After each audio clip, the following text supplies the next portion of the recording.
Welcome to Tell the Truth Tisha, where honesty reigns supreme and authenticity is our currency. Join me as we dive into the depths of truth, unraveling stories and uncovering perspectives with my hot guests, hot topics, dope conversation, and more. Make sure you tune in because it's going to be a hot show. What's up, everybody, and welcome back to another episode of Tell the Truth Tisha. Y'all know who I am. I am Letitia, your motivational influencer, here to provide you with your daily motivation. Back in the studio with another great episode. Today, I have brought some special guests on the show to really give you guys a little bit more encouragement, casting a light on their positivity and some of the things that they're doing in the community. So allow me. But wait a minute, before we get into that, go over and smash the like button. Make sure that you are subscribing to the channel and then tell your friends and family to follow Tell the Truth Tisha. All right, so now that that's out the way, we have two special guests here on the show. One of them sitting to my left is none other than my husband, the dog man, the Borbo breeder, Jordan Pittman. And then on his left is none other than motivational speaker, Ivey. So what's up, everybody? What's going on? You know how we do it. We live in the direct. Yeah. So do me a favor. Please drop your social media and let everybody know where they can follow you. I'm on YouTube, Exotic Borbos, Instagram, Borbo Breeder INT, Facebook, Borbo Breeders Ohio, Exotic Borbos. My website is borbopuppy.com. Okay. I'm on Facebook at Mike Ivey, Ivey, and Instagram, Ivey League _ Ivey League _. So doing this in reverse, I want to make sure that everybody is comfortable with the platform. So I started off with the ladies, and of course I have to open up the platform for the men to feel comfortable, to know that it is okay for you to receive your motivation from all sources. So today I decided to bring on two influential Black men in the community that are doing positive things to reach our youth, I would say, and not just the youth, but everybody overall. And I wanted to sit down to talk to them about entrepreneurship and how being a Black man does that work for you. How do you feel? Are you benefiting from that? Have you found some struggles? What are some things that motivate you to continue to do the things that you're doing? So, Mike, I want to talk to you. You have a story. Would you like to share your story? How far back we going? Where you want to start at? Whichever one you're comfortable with. Be a little more specific. Okay. So what inspired you to become the motivational speaker that you are today? Okay. People saying that they needed it. People saying that they wanted to hear it. It was it was by accident. It was never something that I just woke up and said I was going to set out to do. I posted something on Instagram, something that I liked, the first video that I had ever posted. Like, I was a ghost follower on Instagram. I wasn't like a person that was always on Instagram or posting a lot. I was like a ghost follower. And I just was saying something. I was teaching a class one morning and I just recorded myself, and I just like a snippet of something that I said. It just resonated with me, and I posted it. And I got reaction from it. And then I posted a few more times, and then people started to say they liked it. People I never met before, people I had been knowing all my life, like, people were saying they liked it. And then I became kind of inconsistent with it because, like I said, it was not a journey that I was trying to be on. It was just something I was doing. And when I would step away from it and not post, people would ask me or message me and say, hey, you haven't posted yet. So once I started to realize that it was really helping people and people were telling me that it was really helping them, that's what really pushed me to like move forward with it. So where do you draw your inspiration from? Conversations with other people, self-talks, a lot of self-talks that I either currently have with myself or that I probably had with myself when I was going through like really, really rough times. I would have a lot of talks with myself. So it's like now that I'm not necessarily going through those rough times anymore. What keeps me kind of grounded is I always remember when. So like when I do go through things now, I reach back to that. Like, damn, well, remember when? Yeah. Remember when? Yeah. So a lot of those conversations that I once was having with myself, I just now put them out to the public. Yeah. And you are super creative with is it the soapbox, right? Yes. Okay. So talk about that for a minute. How did that come about? Same way, just by accident. Okay. Again, like I said, most of everything I do, especially in the beginning, was just like on a whim, right? So one day I was teaching a class and I kind of just went on a rant. Like sometimes I go on my soapbox, I go on rants, but I had went on a rant. And after I got done, I just said it to myself, like, man, I was really on my soapbox today. So once I went from doing videos and posting videos of me just teaching my class to speaking directly to the camera, which was like kind of hard for me. I'm like, dang, I need like a tagline or something to make people like a stamp. Right. And that was just something that I started saying.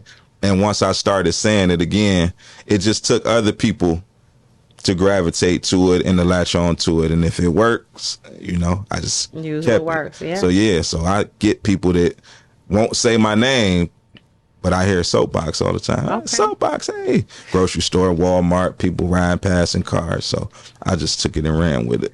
So how do you feel being on social media and being an influencer? I know you said that was something that you did not expect to do, but now that you're into it, how do you feel doing that? It's still weird to me. Yeah. It's still weird to me. Because a lot of times I don't really know how to respond. Like I meet people or I see people, like I said, in the mall, in Save a Lot, anywhere, and people just walk up to me and just start talking to me. And I like it. I welcome it, but I don't really know how to respond. You know what I'm saying? Because sometimes, people see you on social media and they kind of get an idea or an inclination that like people will tell you like, you famous. And I'd be like, no, I'm not famous. Like I'm very regular, but I still a lot of times don't know how to take it because I never want to come off giving off a aura like I'm famous, so it's like I just try to be appreciative, but I still haven't got used to it yet. Yeah. Social media definitely has a a way of treating you, making people idolize you just based on the things that you say and the things that you do, because I found that people need motivation. Yeah. And when they see somebody who presents themselves confidently and they're speaking or you say something that speaks to their lives, they're like, I rock with you. I appreciate you for saying these things. So we're going to come back and talk a little bit more about that too. So Jordan, what's up, dog man? What's going on? So Jordan is a dog breeder and in the community trying to do something positive for the youth and everybody else. So talk a little bit about your story. So it's a little bit more. I don't like to just label myself simply as a dog breeder because people could get it twisted and think I just bring two dogs together and as simple as that. I'm more of an advocate for dogs. I'm a social revolutionary in the dog industry. And what I do is represent for the dog and try to build that relationship, make sure that people understand being a dog's best friend is the same way that the man's best friend is the dog. The dog is a social being, and it has been alongside of us like the horse. It has assisted man in different arenas, and we have survived many ages with the dog. And because of that, it can bring a lot of value to your life in terms of therapy, not just, it's a reason that they call it the man's best friend, and I just am an advocate for the dog and people to end stereotypes and certain things that go inside with being a dog owner in the urban society. And you have your own platform where you go live and you have conversations with people about the overall breed and the practice. You want to talk about that a little bit? Yeah, so Not really. I don't like to talk about my thing because to me, it's just me doing what I can do, everything I can do, you know, as a man trying to provide for my family. And, you know, I got to get out here and get to it. I don't really have a choice. I got to do everything I could do. You know what I'm saying? Because I got a mouths to feed. I got dogs to feed. I got people to take care of. And it's not an option for me. Mm-hmm. It's something that I got to do. So I do everything I can do. Mm-hmm. You know, I got to be 10 times better on my game. So, you know, I'm always studying and trying to get to be the best that I could be. Mm-hmm. Because I got people depending on me. I'm trying to be a positive example. I want a legacy. I want to leave a legacy of who I am. I want to stand for something. So, you know, I'm just trying my best. Mm-hmm. And I got to give it my all because I'm a person. Yeah. And, you know, I want to make sure that I contribute. So same question that I had for Mike that I have for you also is that your social media presence is pretty heavy. And how do you feel when people reach out to you and talk to you about the things that you're saying and that you're doing? You know, I always have to remind myself that I always pray for this to come, you know, and because I'm still a private person, I put myself out there for people in the public. And because of that, you know, people don't always know how to treat each other. Mm-hmm. So, and I had to realize, okay, wait a minute, this person really is just a fan. Mm-hmm. You know, I'm a private type of person. I'm protective of my surroundings and my proximity and, you know, my family and everything. I don't put myself out there and I don't really, it's not by choice, it's by force. I got to do what I have to do. So I just always remind myself, you know, to maintain respect, to be humble. Mm-hmm. And because, you know, I really am here for the people, and when you say that, you know, you got to be able to walk. You can't be like you can't be scared. Yeah. You can't be worried about it. Mm-hmm. You know, you got to be prepared when they come. Because people come, they do come crazy sometimes, and I just talk with them and be like, you know, kind of brush it off. And that's just being a bigger person when you put yourself out there as this type of person in the public atmosphere. Yeah. And you know the people is rocking with you. Then you just gotta remember, like, I guess I am that. I don't really take it like that, but it is like people. It often makes you realize how these people became famous and how they handle the pressure of, you know, being on social media. I know for myself, I can get overwhelmed with posting because it's almost like a job. I don't know if you guys feel like it's a job that you have to do. And then people are looking for it. And then when they don't see it, they're messaging you like, hey, is everything okay? You okay? I haven't seen or heard from you in a while. And it's like, you know, outside of being on social media, I'm a real person. I have a real life. I sometimes need to decompress. But stepping into that role, you also have to remember that there are people who are watching you, who need your energy, who need those words of encouragement. So let me ask you this. Who is your encourager? I got quite a few. Definitely my family. Okay. Like, well, let me be more specific. I don't want to broaden that. My immediate family, right? Mm-hmm. Other than that, it's the people that I speak to on social media.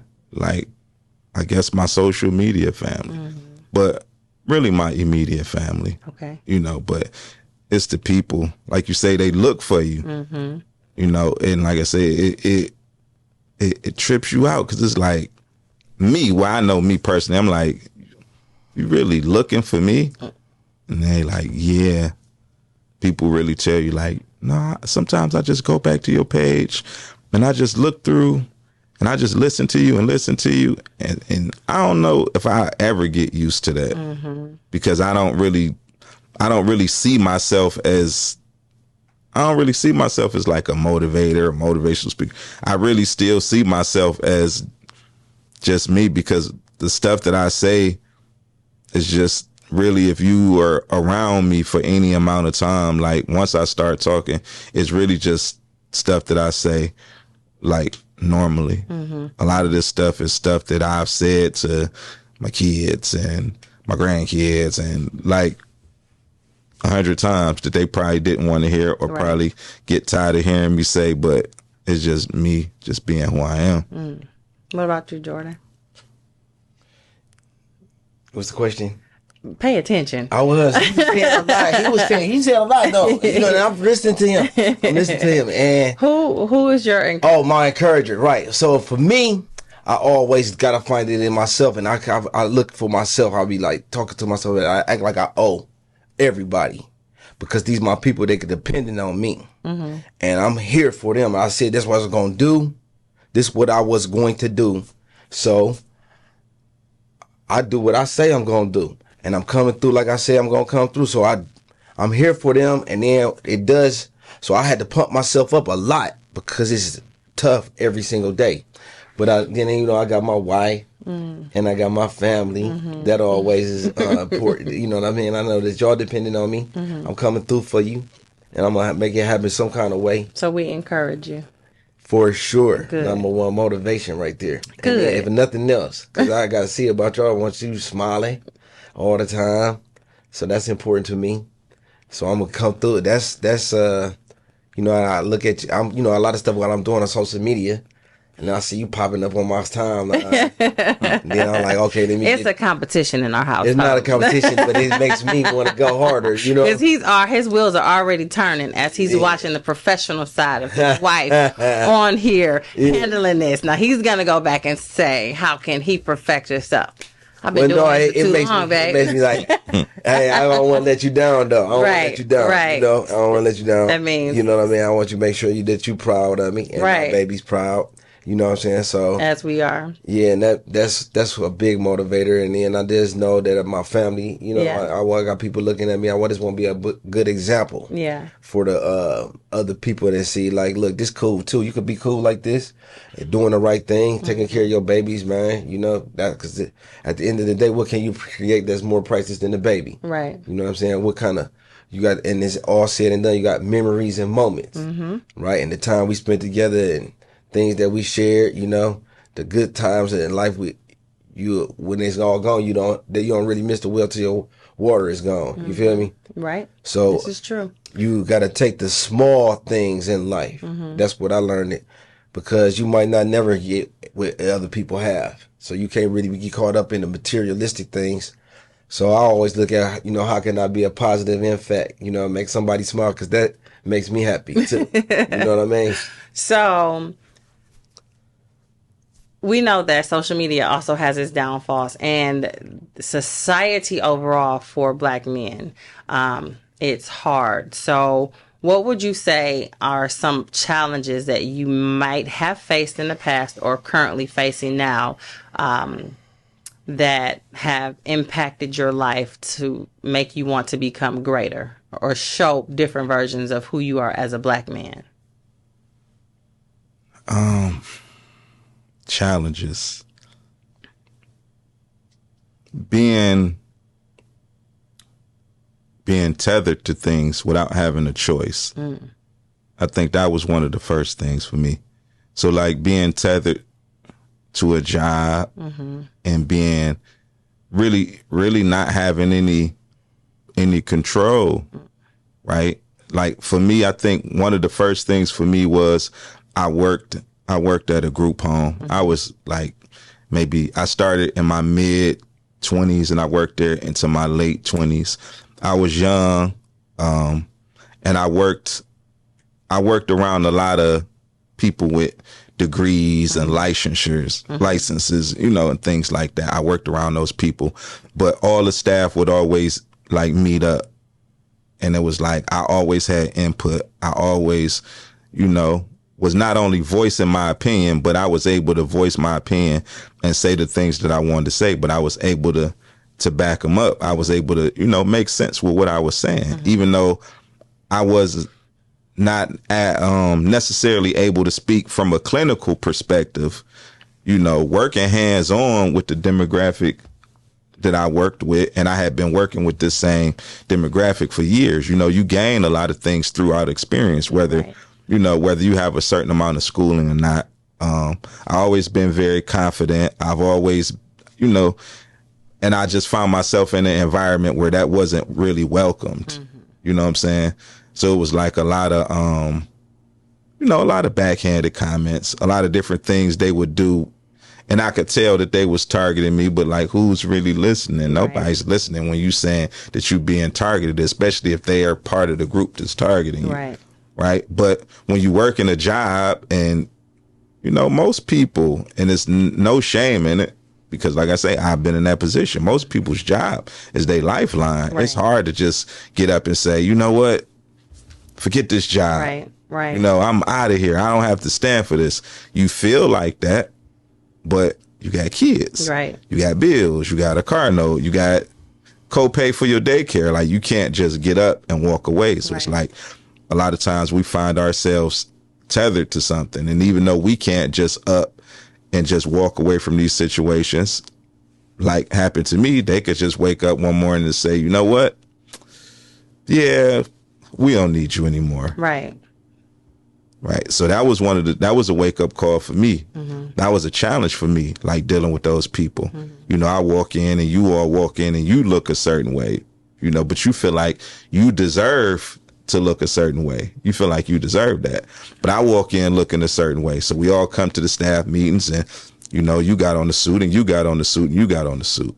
And then all the college staff, everybody got on sweatshirts and jeans. But I feel like, well, everybody gonna be wearing suits. I'm gonna wear a suit too. Mm-hmm. It's like, it almost felt like how dare you? Right. Like, what do you mean?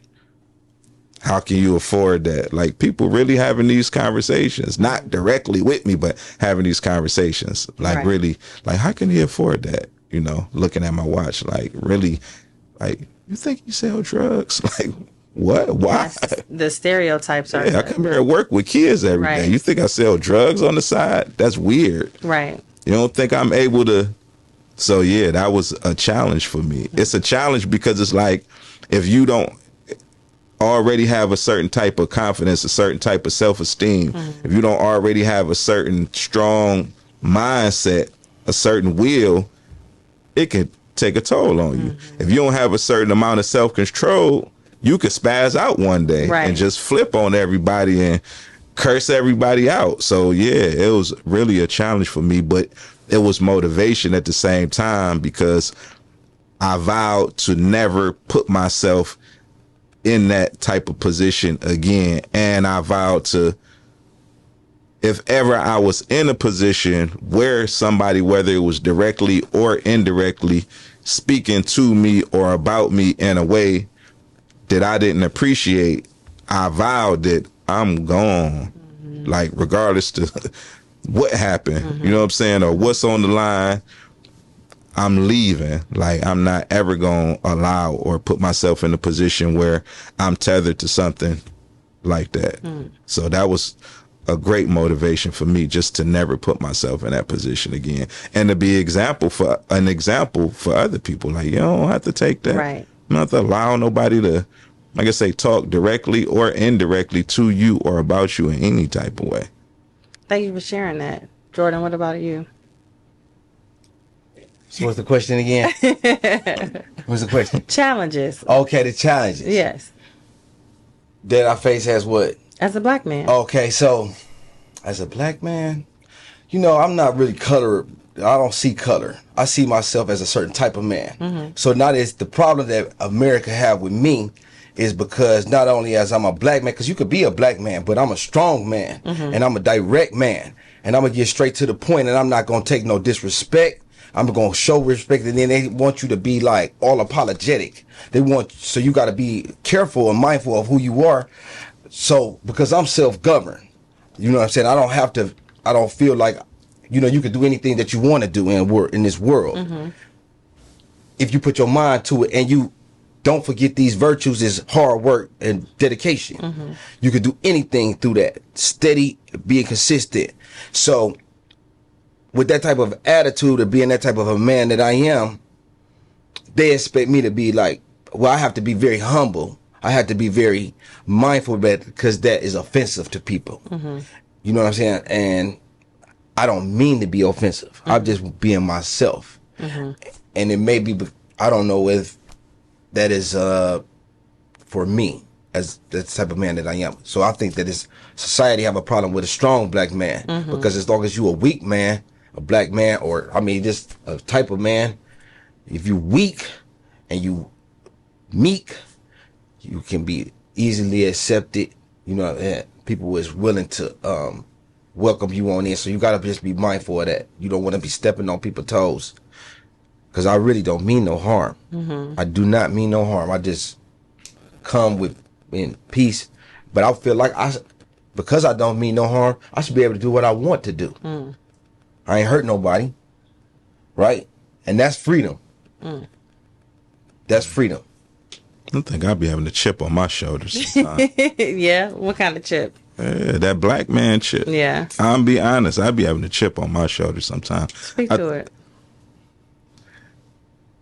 Sometimes I almost have a hair trigger.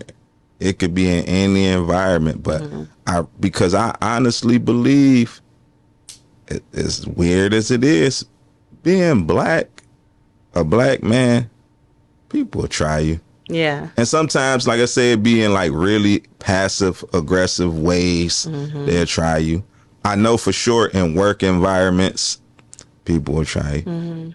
So it's like sometimes I do have to kind of buffer myself a little bit, but yeah, I'd be having a chip on my shoulder. I almost be ready. Yeah. But I think I'd be more so ready and on go a lot because I know a lot of people let that stuff slide for different reasons. Some people don't have that about themselves. Like I say, some people be in positions where they have to let it slide, you know, for different reasons, you know, but I be feeling like I don't gotta let nothing slide, and I gotta get you for all the people that did have to let it slide. So a lot of times, I be having a chip on my shoulder. I be in go mode. Say it to me. Do it to me. Yeah, I see, and I like a lot of your stuff. I seen you on there, you know, with the motivation. I think that's necessary because our people is lost. A lot of us need that. Find a way forward. We looking for some identity. Yeah, you know what I'm saying. And a lot of what you do is like this is like some blueprints, you know, to get you through your day, to get you through your week. You know what I'm saying? So that's I respect it, man. Appreciate that. You know what I'm saying? You right to do with the way you doing it. You know what I'm saying? It's exactly because it's needed. If it's not, you know, you wouldn't have the following that you do. You know what I'm saying? And you just it seemed like you just being yourself too. Yeah, you know, definitely. I was like, man, he dude must read a lot. I do. Read? Yeah, absolutely. Yeah, because it seemed like you put a lot of thought into what you're gonna say. Yeah, absolutely. I respect it. So being black male entrepreneurs, how's that been working out for you guys?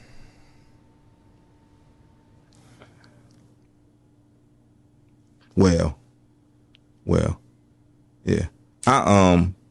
You know, even before like social media and all of this, like the last job I had was like 2007. Okay. And after I had that job and got fired from that job, right, unjustly to me, you know, one of those things, you know, I got fired from that job and I just went through a phase of trying to find other jobs, you know, going on countless interviews and getting turned down. And, you know, from there, I pivoted maybe like in 2008, like I just pivoted. And so I started working for myself then. So I had been, you know, working for myself and been on the entrepreneurial journey like for a long time, like 2008, you know, 2009, I did landscaping, you know, then I went to barber college in 2012. I went to barber college, and that's another form of, you know, being independent, being an independent contractor, working for myself. So I kind of been on this journey for a while, but I like it. I like it a lot. It's been well for me. It's a lot of peaks and valleys to it. You know, it's a lot of, you have to be brave because it's going to be sunny. But it's the sunny days is always going to depend on how much work you're willing to do. It's not like working a regular job where as long as you go in and punch the time clock, sometimes you can hide in the bathroom or the storeroom for 2 hours and that clock's still going. Like, but when you working for yourself, it's constant go. Yeah, it all depends on, you know, how much work you willing to do. So, you know, I've been on this journey for a while. It wasn't so from like 2007 to like 2017, like that's all I did. And then 2017, I got a job where I was punching the clock as a barber instructor. You know, so that was it was like a 10-year gap where I just solely worked for myself to going back into the work industry, which made me more appreciate being an entrepreneur. It made me appreciate it more. But yeah, I love it. And that's really the way I plan on closing out, like just strictly working. Yeah, absolutely. How about you, Jordan? So, what's the question? no, I mean, give me the direct. The question is, how is being an entrepreneur working out? How is being an entrepreneur working out? I'm actually, the challenges is kicking into my adrenaline constantly to fight and push myself every single day. I'm looking for my first job as a man. Now? I'm looking for my job. I'm looking for a job. Yes. Say what now? I'm tired of Did you get a close up on my face? Say what? I'm looking for a job. I want to retire. I want to just be the boss. You know what I mean? You want to be somebody's boss. I'm ready to deputize and delegate. Oh man! Yeah, I'm just gonna be the boss. I'm not tired of working. You guys, I'm gonna have to do an update on Tell the Truth Tisha on this, because are you telling the truth? That's the real deal. It's been too long. I'm burnt out. I can't keep doing this like this no more. 42 years old now. It's a lot of but you know it's the constant being a worker motivate. I love it though, for real. To be honest, I can't. No, I'm for real though. I'm gonna find another way. To make some money. I'm gonna figure out some ways to make some more money. I just need a lot more money because I want to take you somewhere. You want to take me out? I'm gonna take you to a trip, a 5-day vacation. Yeah, we're gonna do some vacation. I'm gonna talk to y'all about that on another video. My 5-day vacation work trip. I'm sorry, it wasn't a vacation, guys. I was at work conference. So if you could leave anything, a message for a younger version of yourself, what would that be? Younger version of me. Wow. When those windows open, go through them. Go through those windows. It don't matter if nobody else want to go through them with you. Go through those windows and see what's in there. You know, don't stand outside of those windows and they wide open and you trying to see what's going on from outside the window. That's good. Go through the window, because the openings start getting smaller, and then at some point they gonna stop opening at all. Yeah. How about you, Jordan? You need the question again? No, I know what it was this Okay. time. All right. Well, I tell my younger self. Yes. So what I would tell my younger self, volume to the 10th power, because don't take nothing for granted, and you could max it all the way. And I had many chances, and I don't really think that I would just tell myself that I done had many chances at life, and I wouldn't change nothing. I wouldn't change nothing. I mean, I maybe would hope there would be some things that you would have changed. Wait a minute. I'm just saying, because I learned though, and I was able to, safely, you know what I'm saying, arrive at this age, and I've been successful. I mean, we raised them babies to women, and we got our new one to raise. And I mean, we some model parents, I believe, and our family. I'm very proud of what we done achieved as far as parents and of our relationship. So I mean, I would not change it. I would. Hey, listen, you gonna live and you learn. You live and you learn. That's why I said, speak to your younger self. What would you tell to somebody that was like volume? You need volume. Get your practice. Get your reps in. We're talking about what though? What type of advice? Okay, life advice. So a part of Tell the Truth, Tisha, is that we leave a motivational quote for somebody. So before we get off, Mike, leave something positive for somebody. Don't wait your turn. Take your turn. How about you, Jordan? Overcome obstacles. You gotta be able to to know that there's so many people in the world. If you got something that's of value, you gotta provide value and overcome obstacles. So it might not be you gotta find your people. They out there. There's somebody there for everybody. And shout out your social medias one more time for everybody. Mike Ivey on Facebook, IVEY, and Ivy League _ on Instagram, IVEY League. Jordan.